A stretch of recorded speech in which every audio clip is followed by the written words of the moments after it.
Um, so this next one came in via email. There seems to be a lot of misinformation about the Muller Parkway bypass, how commissioners voted on it, and if 2,500 homes have been approved. Can you elaborate? You know, I think you have to combine the Muller Parkway with the park receiving area and the development agreement with Park Ranch Holdings. I have to combine those two with actually with growth.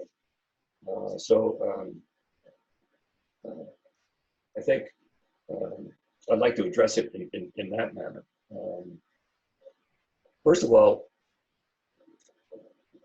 the Park Cattle Company, now Park Ranch Holdings, had an existing agreement with Douglas County to provide the right-of-way for Muller Parkway through their property, their Buckeye Road Holdings.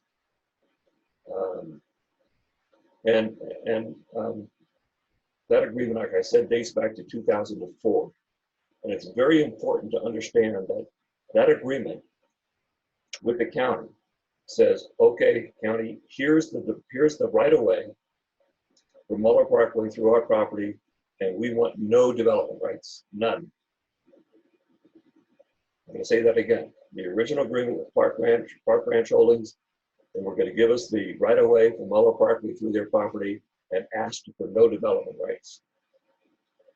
In late 2018, the county and Park wanted to make some changes to the development agreement, which included extending dates for certain thresholds that either party had to meet. And also, I think they wanted to change the alignment of Muller Parkway to their property to the benefit actually of the county. And in 2018, when that development agreement, when the amendment to that development agreement, to the existing development agreement, came before the county commission, there was a lot of discussion, a healthy discussion. And the county was, the BOCC, the board was deadlocked at 2-2, and the deciding vote to approve that development agreement laid in the hands of Commissioner Dave Nelson, and he voted no to that amendment to the development agreement. So I really want to thank Mr. Nelson for the 2,500 homes that we have now.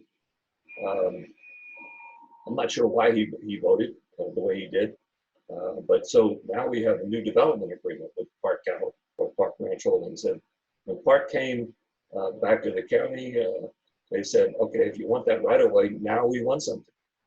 And they wanted some development rights in return for granting the right of way to Muller Parkway. But they also proposed a lot of other benefits to the county. They were willing to give us not only the 105-foot right of way for the Muller Parkway, the 4 lanes of Muller Parkway, but an additional 100-foot right of way between the Muller Parkway and the Virginia Ditch to the east. And that right of way for the new 100-foot right of way would be used for drainage easements. We have big drainage problems out in the Pine Nut Mountains.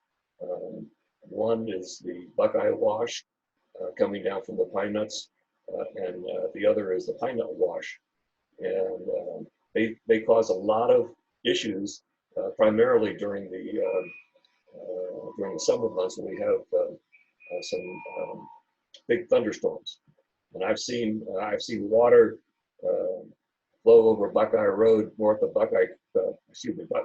I've seen water flow over East Valley Road, just north of Buckeye Road back in, I remember it was 1993, 1992. We had a horrendous thunderstorm. A neighbor called me up and he says, you got to come see this. And there was water 5 feet deep flowing over East Valley Road for about 150, 200 yard width. That's a lot of water. So this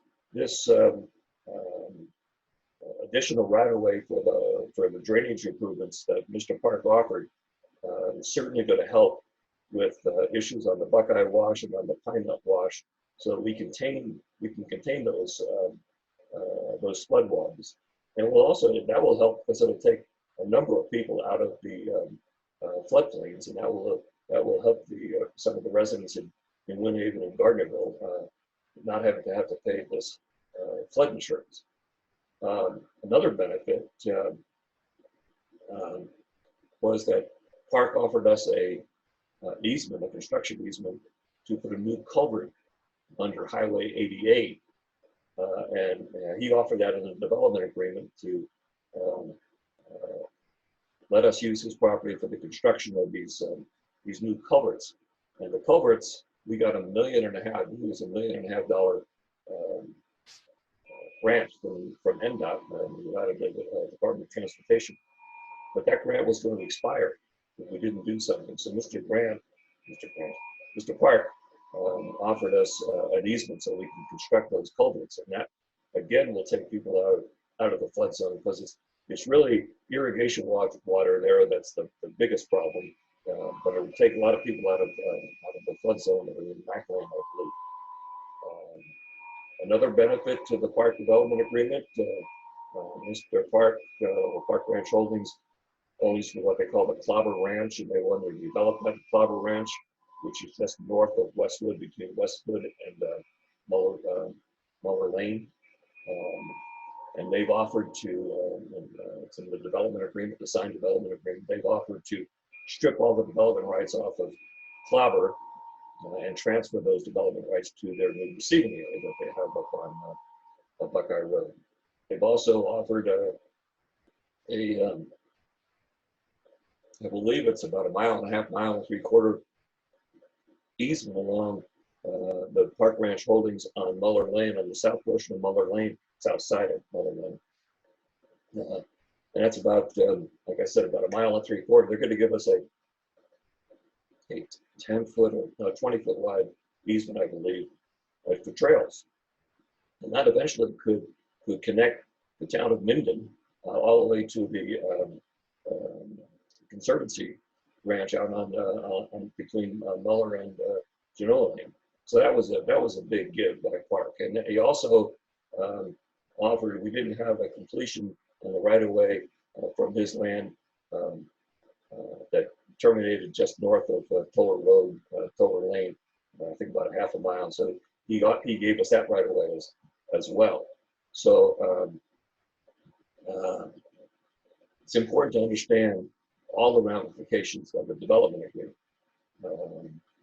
The county did, after we negotiated the development agreement, we did provide a receiving area to Mr. Park.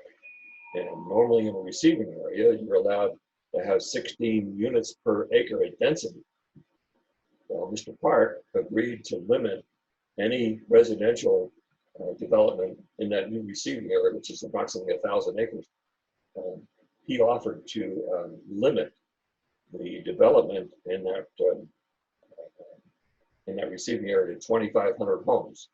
Of course, nothing's been approved, but you'll hear a lot of comments out there, no on 2,500. Like I explained before, Mr. Nelson is to be thanked for having 2,500 homes possible on the receiving area that it has on Buckeye Road. But one of the main things about a receiving area is we have other receiving areas in Douglas County. Some are around the ranchos. Some is another big receiving areas up in Johnson Lane, which Bentley has turned into ranching property, and they have big pivot fields up there. And a lot of those fields are being used to raise crops for their Bentley Heritage Distillery. So those areas, the Bentley one, I doubt will ever be developed as a receiving area, and certainly the one in the ranchos has a lot of issues with, because in order to develop it, it's on the east side of the ranchos. In order to develop that, we would have to cross the Carson River with a new road out to 395. So the likelihood of those receiving areas that are currently on the books is slim that they'll ever get developed. That's why the receiving area for Park is so important, because a receiving area is what actually helps us preserve open space and ranch land. The 1996 master plan created the TDR program, the Transfer Development Right program, which basically was to compensate the ranchers who lost their zoning. All the ranches in Douglas County, all the ranch lands in Douglas County prior to the master plan being adopted in 1996 had 1 acre zoning. Well, there's 70,000 acres of approximately 70,000 acres of ranch land on the west side of the valley. Can you imagine having 70,000 1-acre parcels there? That was not good. So when the ranchers were stripped of their zoning, they were given what they call 19-acre zoning, so they were allowed one house to 19 acres. Well, we still don't want 19-acre parcels on those 70,000 acres because that would require putting in septic systems, and the septic systems not good for the quality of our aquifer.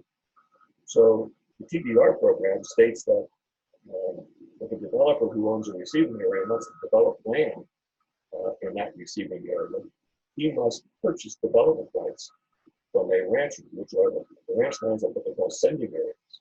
And so he must purchase development rights from those sending areas and transfer them into the receiving area that he's going to develop. And one house requires one development right. And the development right, the ranchers right now have 19-acre zoning. So they would have the right to build one house on 19 acres. So if we strip that off, we'll preserve one house or a good portion, sort of one 19-acre parcel, or a good portion thereof, to put that into the conservation easement so that they can never build on that. And for example, on Park's property, I just read the paper last week that he's thinking of proposing, nothing's been proposed yet, but he's thinking about developing his receiving area into an agri-hood. An agri-hood, which is a fairly new concept throughout our country, but Europe's been doing it for years. An agri-hood basically is a development that protects open space and has more dense housing so that the people who live in the agri-hood can enjoy the open space, whether it's turned into farms to produce crops, whether it remains as ranch land, whether they grow other products on it. So I'm very excited about that. And the proposal that was in the paper indicates that the agri-hood proposed on the ranch lands for public receiving area would preserve up to half of those lands into open space. That's a great benefit. And not only that, with, plus that 500 acres, say, that would be preserved, the receiving area that's on the Park Ranch Holdings property must transfer and development rights. So that's going to project thousands of more acres of ranch lands throughout the valley as well. So I'm very excited about that, but people sometimes don't understand that. And one of the last important thing is that under the master plan, one of the goals under the master plan is to place future development in what they call infill areas. And the park receiving area is the perfect infill area in Douglas County. It is surrounded, that 1,000 acres is surrounded by existing multifamily or single-family housing, by commercial properties, by existing industrial properties, and existing public facilities. They're either existing or the zoning exists to build those types of facilities. So it's a perfect infill project. And of course, it's only a quarter mile from the largest employer in Douglas County. So I'm very excited about the approval of the receiving area, and I'd like to see that developed at some point in the future. Mr. Park or the Park Ranch Holdings is going to have to come before the town boards, Minden and Gardnerville, and the Planning Commission, and the Board of County Commissioners. So it'll be a long process before any homes are actually approved.